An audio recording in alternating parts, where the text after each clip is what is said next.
도 내 뜻대로 못하는 연약한 인생들임을 고백합니다. 믿음의 사람 히스기야의 자녀 므낫세가 그렇게 악을 행하는 불신자가 되리라고는 아무도 생각 못했듯이 하나님 우리 가정도 하나님이 붙잡아 주시지 않으면 바로 설 수 없는 가정임을 고백합니다. 하나님 우리 일신교회 성도님들의 삶을, 그 가정을, 자녀들을, 그 가문을 지켜주셔서 신실한 믿음의 가정과 가문이 되도록 인도해 주옵시고, 우리 이 나라가 세워지기 위해 우리 선조들이 피 흘리고 눈물 뿌려서 이 민족을 세워 자유 대한민국을 세웠듯이 바로 우리 자녀 세대들이, 우리 부모 세대가 뿌린 이 눈물 땀방울, 이 재단을 위해 그렇게 헌신했던 그 삶 잊어버리지 않고 그 믿음의 삶을, 유산을 든든히 이어가는 믿음의 세대, 우리 이신교회가 되도록 축복해 주시옵소서. 오늘도 말씀 듣기 원합니다. 성령 하나님께서 우리께 말씀해 주시는 은혜의 시간, 우리의 삶을 변화시키시는 그 은혜와 능력이 주의 말씀을 통해 우리 가운데 드러나기를 간절히 원하옵고 우리 주 예수 그리스도 이름으로 기도드리옵나이다. 아멘. 우리 옆에 뒤에 분하고 인사하겠습니다. 참 잘 오셨습니다. 우리 같이 인사하겠습니다. 예, 우리 한 번 더 옆에 뒤에 분하고 인사하겠습니다. 은혜 많이 받으시기 바랍니다. 예, 우리 마지막으로 인사하겠습니다. 한 주간도 말씀 붙잡고 승리합시다. 우리 같이 인사하겠습니다. 우리를 그리스도인이라고 부르죠. 그리스도인이라는 말은 그리스도 예수의 사람이라고 하는 이제 뜻이 있습니다. 또한 우리는 그리스도인이자 동시에 하나님이 세우신 청지기들입니다.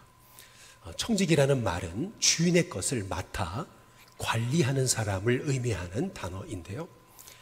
아마도 우리 한국교회에서 최근 들어 아마 듣지 못한, 들어보지 못한, 어쩌면 고어까지 돼가는 것이 아닌가라고 생각될 정도로 선포되지 않는 말씀 단어 중에 하나가 아마 청지기라고 하는 그런 단어일 것입니다. 아마 청년들 또 우리 자녀 세대들 청지기가 뭔가 이렇게 이제 생각하실지도 이제 모르겠어요. 그러나 우리 그리스도인들은 그리스도 예수의 사람일 뿐만 아니라 청지기입니다. 청지기라는 말은 내 인생 내가 주인이 아니라는 뜻이거든요. 근데 세상은 말하죠. 네 인생 네가 주인이라고, 네 뜻대로 살아야 된다고 이렇게 얘기하지만 우리가 그리스도인이 됐다는 것은 이제는 내 인생 내 것이 아니라는 겁니다. 내 인생의 주인은 하나님이시라는 거예요. 그래서 우리가 그리스도인이 되기로 결심했다는 얘기는 이제는 하나님의 뜻대로 살고자 내 인생을 하나님께 드리는 청지기가 되었다는 것을 이제 말하고 있는 것입니다. 아니, 청지기라는 말, 그게 뭐 성경에 얼마나 나온다고 이렇게 생각하실지 모르지만 누가복음 12장 42절에서 43절에 보면 주님께서 이르시되, 예수님 말씀하십니다. 지혜 있고 진실한 청지기가 돼서 주인에게 그 집 종들을 맡아서 때를 따라 양식을 나눠줄 자가 누구냐. 우리 예수님 말씀하십니다. 43절, 주인이 이를 때, 주님이 마지막 날 다시 오실 때 그 종이 만약 그렇게 지혜롭고 신실한 청지기가 돼서 하나님이 맡겨주신 삶을 신실하게 살아가는 삶을 보면 그 종은 복이 있으리로다. 우리 주님이 말씀하십니다. 이 청지기라고 하는 말씀은 예수님이 참 귀하게 여기셨던 말씀인 것을 볼 수가 있어요. 우리가 청지기가 되기를 원하시는 거고요. 또 청지기로 살기를 원하세요. 그렇게 살면 복이 있으리라. 상급, 하늘에 상이 있을 것이다. 라고 이렇게 이제 우리에게 말씀하고 계세요. 우리는 무엇의 청지기냐면은 시간과 물질과 재능과 가정의 청지기입니다. 많은 분들이 그러죠. 시간 내 거라고, 인생 내 거라고. 그렇지 않아요. 내 거면은 어제의 시간을 오늘로 내가 마음대로 돌릴 수 있어야죠. 그러나 이미 지나간 세월 되돌릴 수 없습니다. 내게 아니에요. 또 그러면 미래는요? 여러분 천년만년 살 것 같습니까? 그렇지 않습니다. 하나님이 내일 부르실지 몰라요. 내 거라면 내 마음대로 시간도 컨트롤하고요, 내 마음대로 물질도 내 마음대로 컨트롤하고 재능도 그렇고 또 자녀도 내 마음대로 컨트롤해야죠. 근데 여러분 가정이 또 자녀가 내 마음대로 됩니까? 안 되잖아요. 그 말의 의미는 뭐냐면요, 우리는 우리 인생의 주인이 아니고 우리는 청직이라고 하는 말씀이에요. 청직이란 뭐냐면 하나님이 내게 나의 인생 70년이든 80년이든 90년이든 내 인생을 하나님이 맡겨주셨다는 거예요. 시간을 맡기셨어요. 물질을 맡기셨고 재능을 맡기셨고 가정, 자녀를 맡기신 겁니다. 하나님이 맡겨주셨기 때문에 이거 내 거 아니잖아요. 그러나 주님이 맡겨주신 최고의 선물이잖아요. 그래서 하나님 맡겨주신 내 이 최고의 선물인 내 인생을요, 아름답게 가꿀 뿐만 아니라 주님을 위해 드릴 수 있는 믿음의 삶을 사는 거. 여러분, 그게 하나님이 찾으시는 진실하고 지혜 있는 바로 청직이라고 하는 사실을 우리가 잊지 말아야 됩니다. 지난주에 4기 예수 영접학교를 마쳤습니다. 저는 예수님 영접학교를 할 때 첫 시간은 반드시 믿음에 관한 말씀을 나누고요, 마지막 시간 8번째 시간에는 꼭 그리스도인으로서 어떻게 살아야 되는가, 삶에 대해서 함께 나눕니다. 우리 그리스도인은 믿음 없으면 사실은 아무것도 아니죠. 믿음이 우리 신앙생활 핵심입니다. 그러나 동시에 그 믿음이 삶으로 나타나지 않으면 야고보서 2장 26절 말씀처럼 영혼 없는 몸이 죽은 것처럼 바로 삶이 없는 믿음의 삶은 바로 죽은 것이다. 우리 하나님께서 우리에게 말씀하고 계시는 거예요. 우리의 믿음이 살아있는 믿음이 맞다면 그러면 그 삶은 바로 우리의 이 인생을, 삶을, 평소의 삶을 통해 드러나게 돼 있다라고 우리 주님이 우리에게 말씀하고 계시는 거예요. 그래서 그리스도인은 어떻게 믿어야 되나라고 하는 것에 우리가 굉장히 우리가 주목하며 잘 믿기 위해 힘써야 되지만 동시에 우리는 어떻게 살아야 되겠는가라고 하는 것을 끊임없이 물으면서 우리가 하나님 보실 때 부끄러움이 없는 하나님의 종으로 살아야 되는 거거든요. 그렇다면 우리가 어떻게 그리스도인답게 살 수 있겠습니까? 그 비결이 뭐냐 하면 다름 아닌 우리가 하나님의 청직이다. 내 인생 10년을 살아도 20년을 살아도 이거 하나님 맡겨주신 거니까, 하나님 주신 거죠. 하나님 맡겨주셨잖아요. 내 거 아니잖아요. 그렇다면 이거를 최고로 가꾸고 최선을 다해서 이 아름다운 삶을 만들어서 우리가 복의 통로가 되는 거, 그것이 우리 그리스도인의 궁극적인 사명 또한 비전이고 꿈이 돼야 될 줄로 믿습니다. 지난주 토요일이었습니다. 우리 사역자들하고 갑자기 좀 점심이 먹고 싶어서 나가서 같이 점심 식사 하자고 해서 점심 식사를 했습니다. 점심 식사를 막 마쳤는데 갑자기 한 목사님이 생각이 났습니다. 그래서 전화를 걸었어요. 좀 지금 찾아가도 되겠냐고. 예. 그런데 목사님이 그러세요. 나도 식사하러 나왔는데 금방 들어간다고. 예. 한 10분이면 들어갔는데 어서 오시라고. 근데 제가 그랬습니다.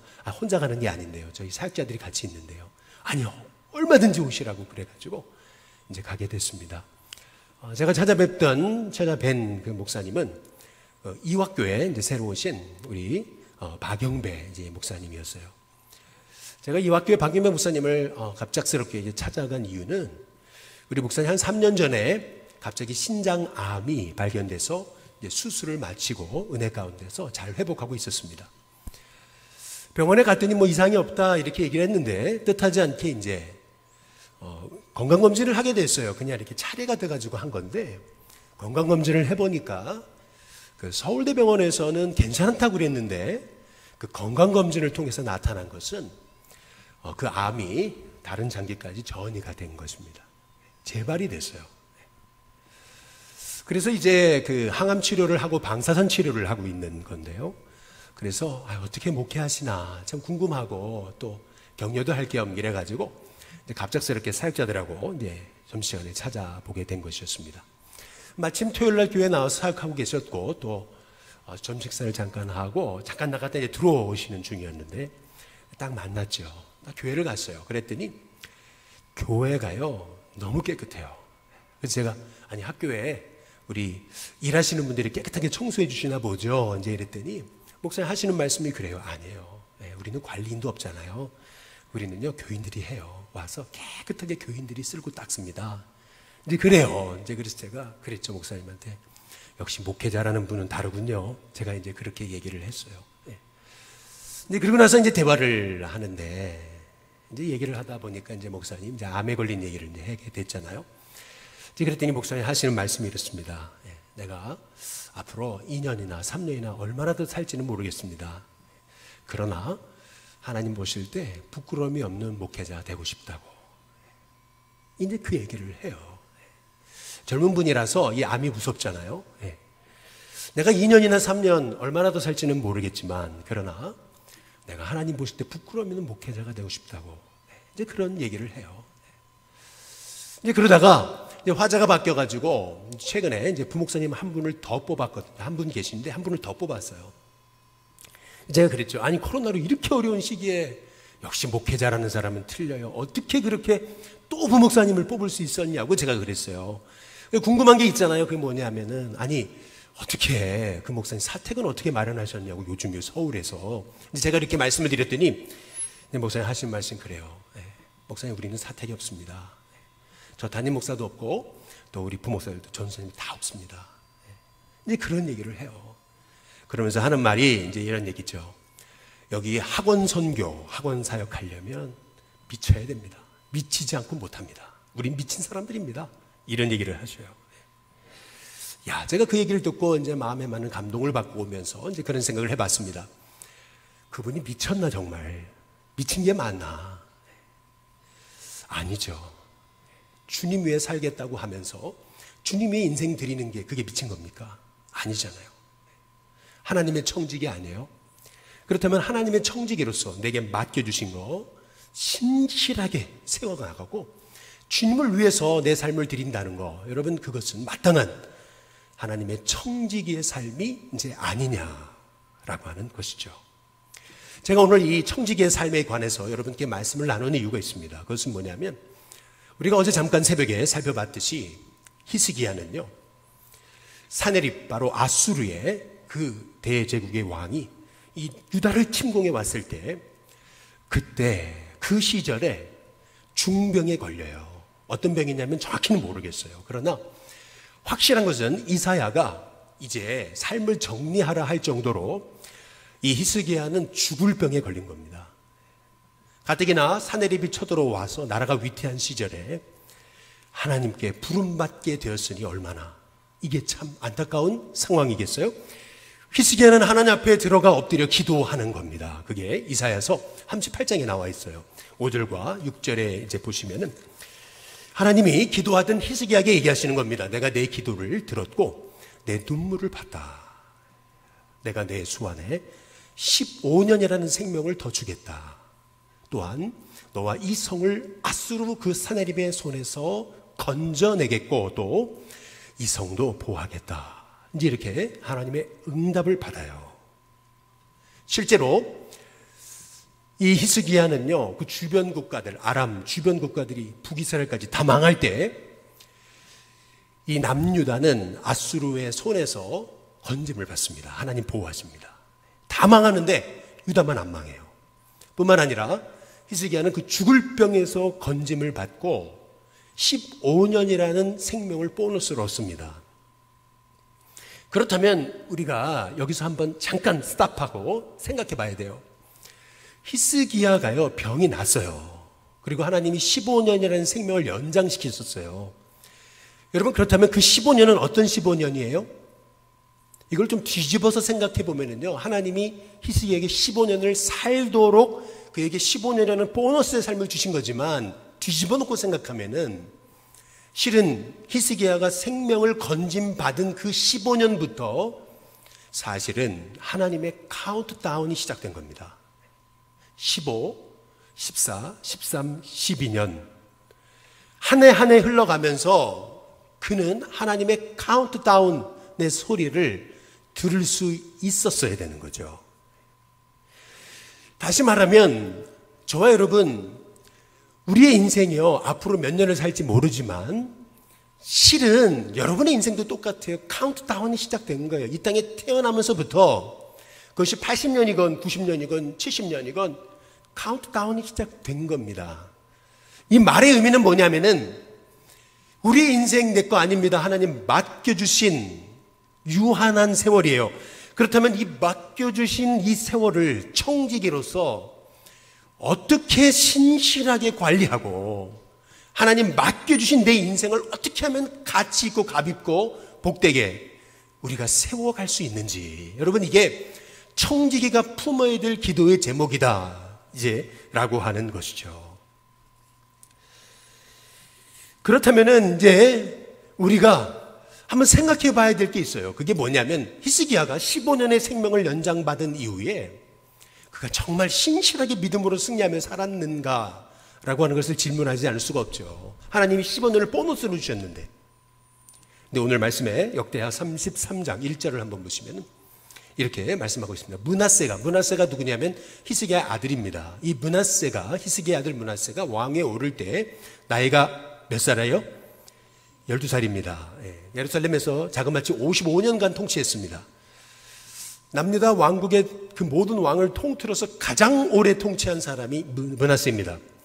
역시 하나님 복 주시니까 오랫동안 통치했네. 역시 히스기야의 아들이니까 므낫세가 신실하게 믿음을 지켰겠지, 이렇게 여러분 생각하실지 모르겠습니다. 근데 오늘 말씀에서 우리가 주목해 봐야 될 단어 하나가 있는데 그게 뭐냐면 역대하 33장 1절 다시 보여주시면은 므낫세가 왕 위에 오를 때 나이가 12세라 12살이었다는 것을 성경이 강조하고 있다는 것을 우리가 주목해 볼 필요가 있습니다. 여러분, 이게 왜 이렇게 중요한 거냐면은 히스기야가 왕 위에 오를 때 그의 나이가 12살이었다는 얘기는 이 므낫세가 왕 위에 오를 때 나이가 12살이었다는 얘기는 그의 아버지 히스기야가 15년의 생명을 연장받고 나서 카운트다운 시작됐죠. 15, 14, 13, 12 됐을 때 므낫세가 태어났다는 얘기입니다. 그 얘기는 뭐예요? 히스기야가 생명을 연장받고 그리고 나서 1년, 2년, 3년, 4년 지나고 아들이 태어났다면 그러면 이 아들, 어떻게 낳은 아들이에요? 얼마나 귀한 아들입니까? 그러니까 히스기야는 이 아들에게 신앙을 생명처럼 물려줬어야 되는 것은 당연한 건 아니겠습니까?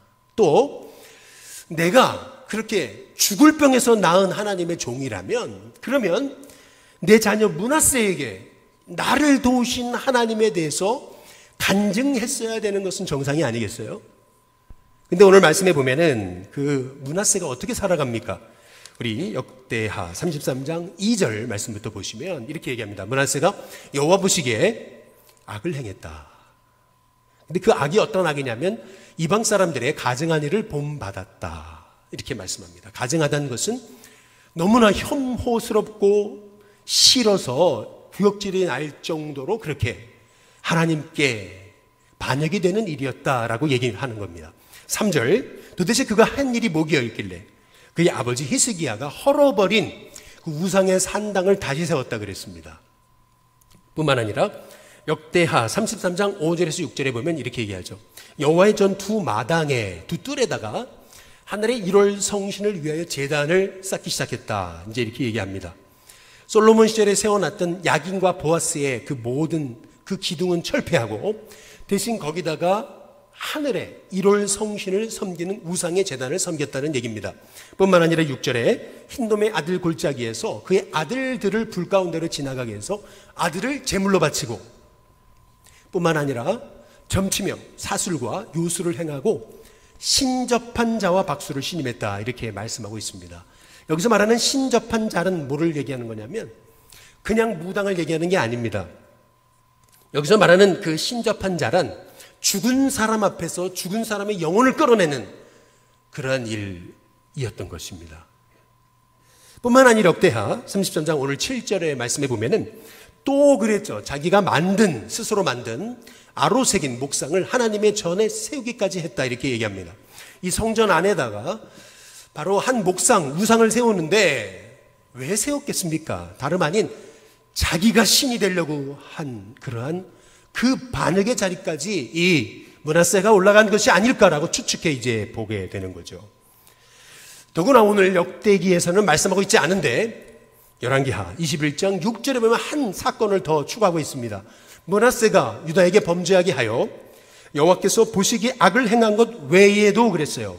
이것 외에도 또 무죄한 자의 피를 심히 많이 흘렸다 그랬습니다. 그래서 예루살렘 이 끝에서 저 끝까지 그 무죄한 사람의 피가 가득하게 했다 이렇게 말하고 있어요. 금방 여러분 추측이 되잖아요. 히스기야가 그 나라를 믿음의 나라로 세웠어요. 근데 아들 므낫세가 왕이 되더니 막 우상을 세우기 시작하잖아요. 신접한 자와 어울리기 시작하잖아요.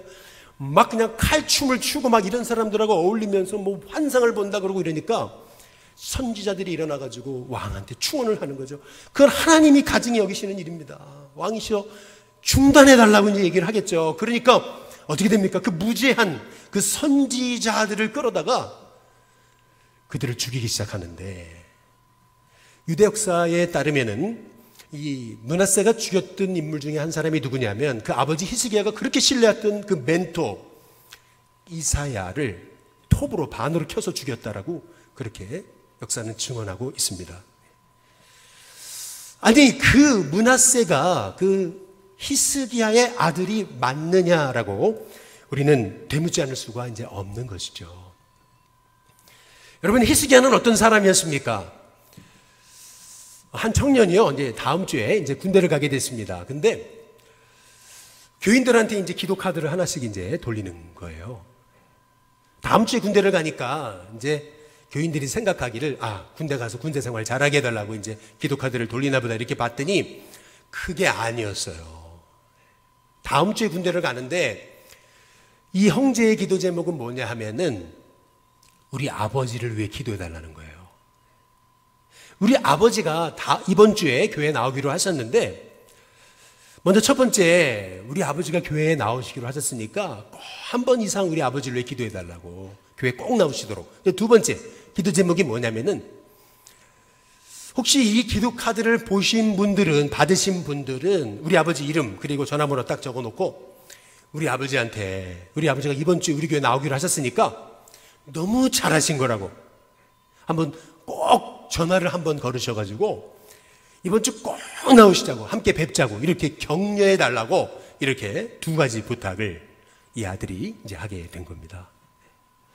참 기특하지 않아요? 근데 왜 그랬을까? 이 청년이, 다음 주에 군대 가는 청년이, 알고 보니까요, 이 청년이 5살 때 이제 부모님이 헤어지신 거예요. 어머니는 집을 나가시고 그 충격에 아버지는 매일 밤마다 술을 드시는데 술독에 빠져가지고 아버지가 집을 안 들어오시는 거죠. 그러니까 이 5살 먹은 이 아들이요, 살려고 너무 배고프니까 앞집 문을 두드려가지고 밥 달라 그래가지고 앞집 주인이 챙겨줘가지고 애가 굶지 않고 사는 거예요. 이렇게 자란 아이라면 자라면서 삐뚤어질 텐데 그에겐 믿음이 있었기 때문에 삐뚤어지지 않은 거예요. 근데 교회 나가서 보니까 목사님들이 성도들을 왜 축복하며 기도해 주잖아요. 그래 저거다, 이런 생각을 하고, 이 청년은요, 아버지가 술 취하고 들어오면은, 아버지가 주무시고 계시면은 그 아버지 머리에다 손을 얹고서 우리 아버지 복 달라고 이렇게 축복하며 기도하던 아이였던 거죠. 그런데 이제 이 청년이 군대 가잖아요. 우리 아버지, 누가 우리 아버지를 축복하며 기도해 줄까? 이제 이런 생각을 하다가 옳거니, 그래, 그럴 게 아니고 우리 아버지를 교회로 모시고 와가지고, 그래서 우리 성도들이 우리 아버지를 매일 축복하게 해야 되겠다, 이제 이런 생각을 가지고 이제 아버지하고 단판을 벌린 거죠. 아빠, 나 다음 주 군대 가는데 아빠 교회 안 나오면은 그러면 나 아버지하고 연 끊는 줄 아시라고. 그러니까 아버지가 이 아들 무서워가지고 이제 이번 주에 꼭 나오겠다고 이제 한 상황인 거죠. 이게 참 이런 아들도 있어요. 여러분, 이런 참 기특한 청년이 어디 또 있겠습니까? 실은 여러분, 이 청년 같은 사람이 히스기야였던 거예요. 히스기야 그런 인물이었어요. 아버지 아스는 엄청난 우상 숭배자였거든요. 근데 히스기야는 아버지를 이어 왕이 됐을 때 왜 유다가 이렇게 망할 지경으로 나라가 어려워졌는가? 그것은 우상을 따랐기 때문이다 깨닫고 왕이 되자마자 나라를, 믿음의 나라를 세웠던 거예요. 평생을 걸쳐가지고 그 나라의 우상을 다 철폐하고 성전을 복원시켰던 거예요. 그런데 이 히스기야가 죽고 그의 아들 므낫세가 왕이 되자마자 여러분, 그 땅은 다시 우상의 나라로 바뀌어지는 거예요. 이것이 의미하는 게 뭐죠?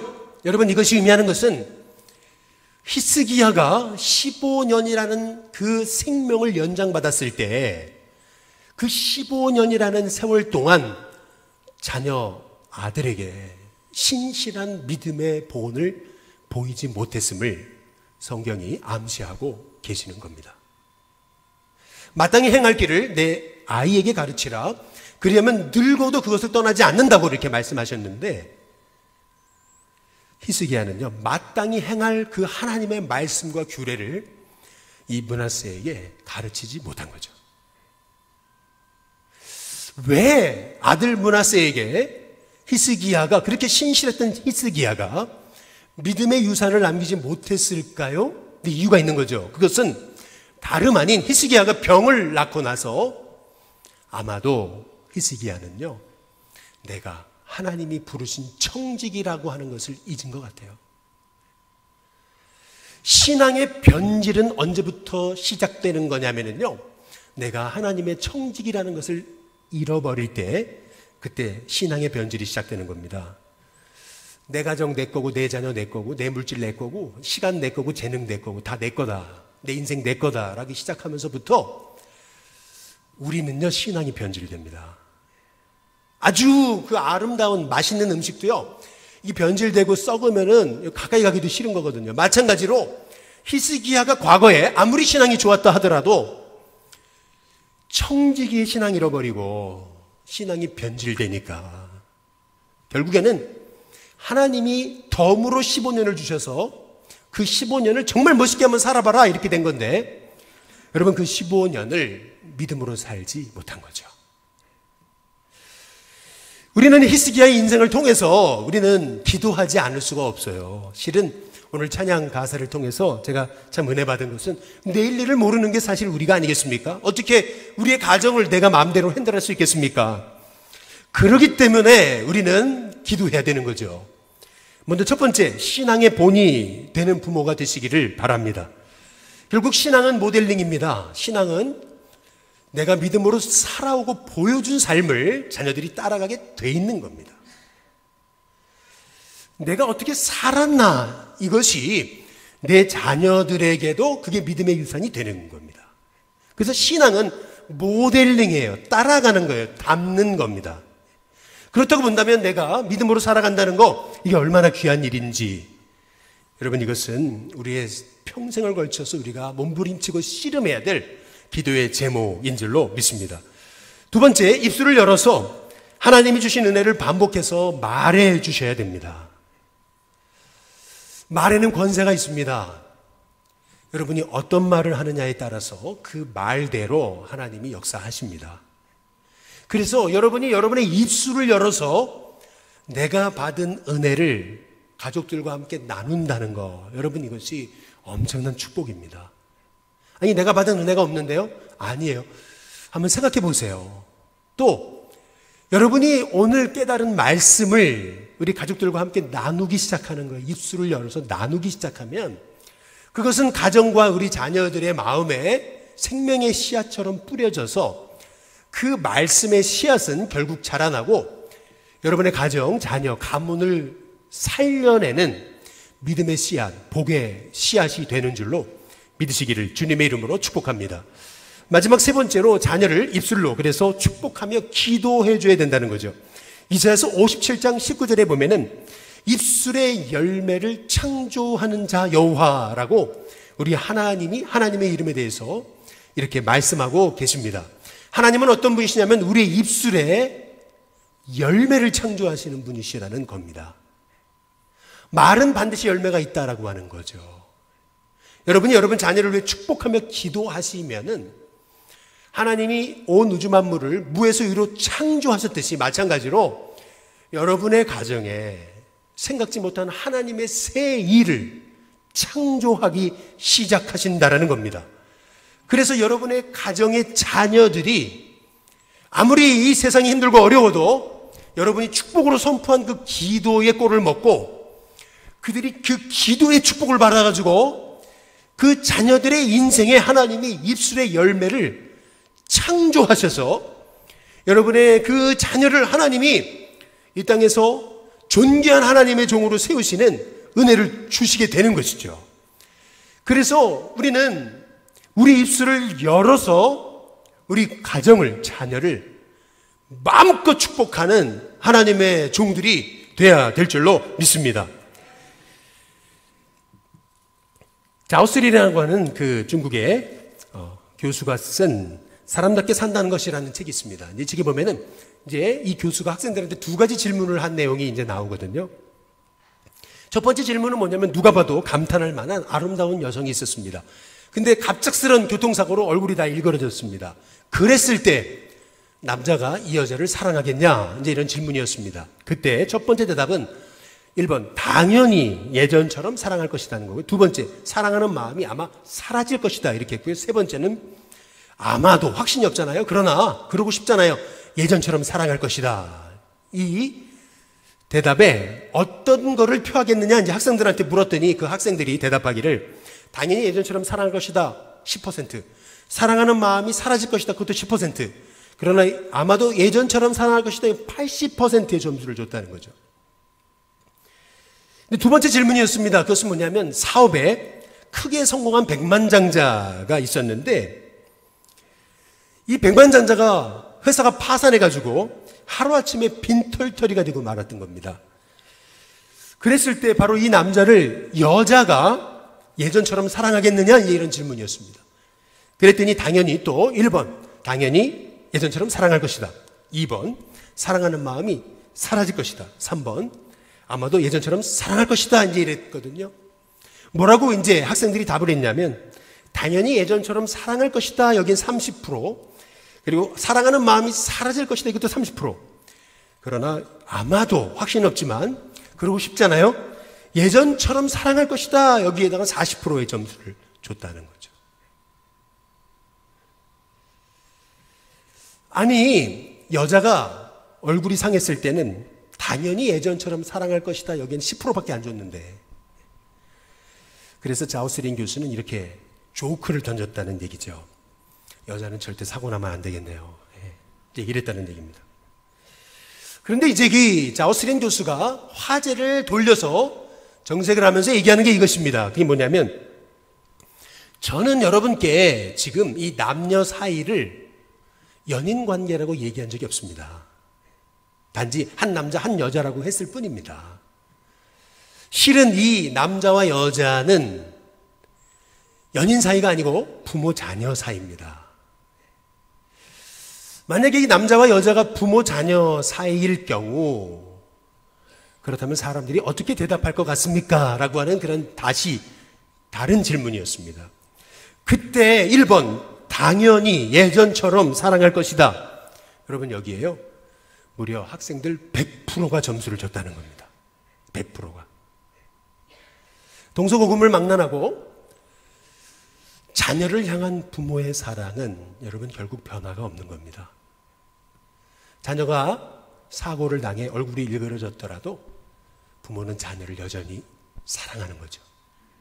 아무리 자녀가 백만장자였다가 사업에 실패해서 빈털터리가 된다 한들 여러분 부모가 어떻게 자녀를 버릴 수 있겠습니까? 여러분 그게 부모의 마음이 이제 아니겠습니까? 내 자녀가 잘 될 때만이 아니라 내 자녀가 사고를 당하고 어려움을 겪어도 그 자녀를 끝까지 사랑하고 세워주는 사람이 여러분 부모가 아니겠느냐는 거죠. 그래서 이 부모는 하나님을 닮은 사람이라고 하는 얘기가 바로 거기서 나온 것이 아니겠습니까? 우리 성도님들도 우리 자녀들을 여러분 얼마나 사랑하십니까? 여러분 자녀가 그렇게 사랑스러운 존재라고 한다면 여러분 이제 다른 무엇보다도 여러분 자녀에게 신앙의 유산을 남기기 위해 지금부터 여러분 기도하는 하나님의 종들이 되시길 주님의 이름으로 축복합니다. 믿음의 본이 되기 위해 힘쓰고 또 입술을 열어서 여러분의 받은 은혜를 간증하고 그리고 자녀를 입술을 열어 기도로 축복하는 우리 성도님들이 되셨으면 좋겠습니다. 이 말씀을 드리고 마치겠습니다. 신앙은 이어달리기와 같습니다. 신앙이 이어달리기와 같다라고 하는 얘기는 첫 번째 주자가 아무리 열심히 뛰어도 두 번째 주자가 열심히 뛰어주지 않으면 그 경기는 승리한 경기가 아닙니다. 마찬가지로 부모인 내가 아무리 신앙생활 열심히 했어도, 히스기야가 아무리 그 나라와 민족을 믿음으로 세우려고 했어도 므낫세가 그 신앙을 따라주지 않으면, 그러면 여지까지 수고했던 모든 수고가 한순간에 물거품이 되고 마는 거죠. 그래서 우리는 두렵고 떨림으로 내가 믿음으로 살 뿐만 아니라 우리 자녀들이 믿음으로 살게 해달라고 이 신앙의 유산 꼭 이어갈 수 있도록 기도하는 우리 성도님들이 돼야 되는 것이죠. 결국 사람은 마음의 중심에 있는 게 다 가족들과 식구들에게 전달되게 되는 거 아니겠어요? 여러분이 정말 하나님 사랑하면요, 그 사랑은요 자녀에게 전달되게 돼 있습니다. 여러분이 정말 주님 뜻대로 살고 싶은 분이 맞다면 여러분 자녀가요 주님 뜻대로 살지 않을래요? 안 살 수가 없는 거예요. 여러분의 마음의 중심이 어디 있느냐? 여러분의 마음의 중심이 내 자녀 세대가 이 신앙 유산을 최고의 유산으로 여길 수 있게 제가 믿음으로 살 수 있고, 제 남은 인생이 하나님이 덤으로 보너스로 주신 인생, 내 거 아니고 하나님이 날 부르시면 언제든지 오늘도 갈 수 있는데, 그렇다면 이 남겨진 인생 속에서 하나님 제가 청지기로서 살게 해달라고 하나님 맡겨주신 인생 가장 가치 있게 가볍게 살 뿐만 아니라 내 자녀들에게 이 믿음의 삶을 가장 아름다운 유산으로 남길 수 있는 하나님의 종이 되게 해달라고 기도하는 하나님의 종들이 돼야 되지 않겠느냐는 거죠. 그런 점에서 저는 오늘 좀 이 얘기를 좀 함께 나누고 이제 싶습니다. 결국 여러분 유산이라는 게 뭡니까? 유산. 기억해주지 않으면 그 유산이 아닙니다. 기억이 나야 유산입니다. 제가 이제 평생 이제 일신교회에서 목회한다면은, 그러면 우리 자녀들은 일신교회를 찾아올 때마다 늘 제가 설교하는 모습이 생각이 나겠죠. 그 설교하시던 그 아버지의 모습을 기억할 수 있다면 여러분 어떻게 우리 자녀들이 그 믿음의 삶을 그렇게 쉽게 내팽개칠 수가 있겠느냐는 거죠. 마찬가지로 여러분 지금 앉아 계시는 여러분의 그 자리, 늘 앉으시는 자리가 있잖아요. 근데 여러분의 자녀들이 일신교회 올 때마다 늘 그 자리 생각나지 않겠어요? 여기 우리 아버지, 우리 어머니 눈물 뿌리시던 자리인데, 우리 가정을 왜 이렇게 눈물로 기도하시던 자리가 바로 여긴데 라고 생각한다면 어찌 자녀들이 그 부모님의 그 신앙의 유산을 귀히 여기지 않겠느냐는 거죠. 식당에 갔어요. 근데 식당을 바라볼 때마다 우리 어머니가 걸레를 빨아가지고 그 식당에서 그 먼지와 그 더러운 것을 닦으시던 그 모습, 식당에 갈 때마다 생각나지 않겠어요? 그렇다면 자녀들이요, 어머니 아버지는 가셔도 내가 남겨진 나의 삶이 내 부모님의 삶 10분의 1만큼이라도 따라가야지 라고 하는 그런 신앙의 고백과 결단이 있지 않겠느냐는 거죠. 저는 우리 일신교회 성도님들의 자녀가 세계를 누비며 세계에 죽어가는 영혼을 살리는 복의 통로가 될 수 있기를 주님의 이름으로 축복합니다. 뿐만 아니라 여러분의 자녀들이 여러분이 신앙생활하는 이 일신교회라고 하는 울타리를 귀히 여기는 자녀가 됐으면 좋겠습니다. 보니까 목회하면서 드는 생각은 그런 생각이, 우리 자녀가 공부를 잘해가지고 유학 가가지고 세계에서 막 대단한 일을 행하고 뭐 대단한 사람이 되는 것보다도 어찌 보면 아버지가 남긴 그 믿음의 삶의 유산을 귀히 여기고 그 아버지 밑에서 축복받으면서 함께 믿음 생활하는 거, 그게 참 아름다운 믿음의 삶 또한 아닐까라고 하는 저는 그런 생각을 조금 해봐요. 여러분, 그렇다면은 우리가 기도해야 되는 것은 이거죠. 우리 자녀들이 내가 신앙생활하는 일신교회를 소중히 여기고, 그래서 일신교회에서 함께 이 울타리 안에서 믿음 생활하게 해달라고 여러분 기도하는 것은 마땅히 우리 일신교회를 70년, 74년 동안 이끌어오신 여러분 믿음의 선조의 마땅한 기도의 소원이 되는 줄로 믿습니다. 지미 카터가요, 대통령 시절을 마치고요, 그 지미 카터가 자기가 가르쳤던 그 교회학교 아이들, 그 교회학교 아이들이 생각나고 귀해서 대통령을 마치고 다시 그 자리에 가서 교회학교로 섬기는 하나님의 종의 삶을 살게 되었다 그러지 않아요? 우리가 이렇게 우리 자녀들이 시대를 살리는 위대한 지도자가 돼야죠. 그러나 동시에 내 부모가 섬겼던 그 믿음의 울타리, 믿음의 자리, 그걸 귀히 여기고 그 울타리 안에서 함께 신앙생활을 하는 것을 기뻐히 여기는 그런 하나님의 종이 된다면 여러분, 여러분의 가정, 여러분의 자녀들이 여러분은 떠나도 늘 그 자리, 바로 그 모습 바라보면서 믿음의 유산 이어가지 않을까라는 생각을 갖게 되는 것입니다. 곽선희 목사님이 하루는 교회 뒤편에 걸려있던 시계가 갑자기 멈춰서 그 시계를 고치려고 이제 사다리를 타고 저 위에 있으니까 올라가가지고 시계를 딱 내리는데 또 뒤를 보니까 딱 뒤를 보는 순간 시계 뒤에 곽선희 출생 1년 기념 감사 해가지고 거기 이렇게 써 있는 그 모습을 보면서 야, 지금이야 뭐 시계가 이렇게 흔하지만 그 옛날에 말이에요. 옛날에 부모님이 늦둥이로 나를 낳으시고 그리고 나서 그렇게 기뻐하셨구나. 그 시계, 작은 시계 하나인데 부모님이 남겨놓으신 그 작은 시계 하나 바라봤는데 그때 그래 내 부모님의 신앙이 생각나면서 그래 나도 주님을 위해 살아야지 라고 고백했다라고 하는 그 간증처럼 저는 우리 일신교회 성도님들이 우리 일신교회에서 믿음 생활하는 걸 참 귀하게 여기고 또 할 수 있다면 여러분의 자녀들이 함께 이 일신교회에 나와서 믿음의 계보를 이어갈 수 있도록 여러분 한번 기도하십시오. 그렇게 될 때 저와 여러분을 통해서 이 아름다운 신앙의 계보가 내 자녀를 이어지면서 더욱더 하나님의 복이 풍성한 믿음의 가정 가문으로 삼아주실 줄로 믿습니다.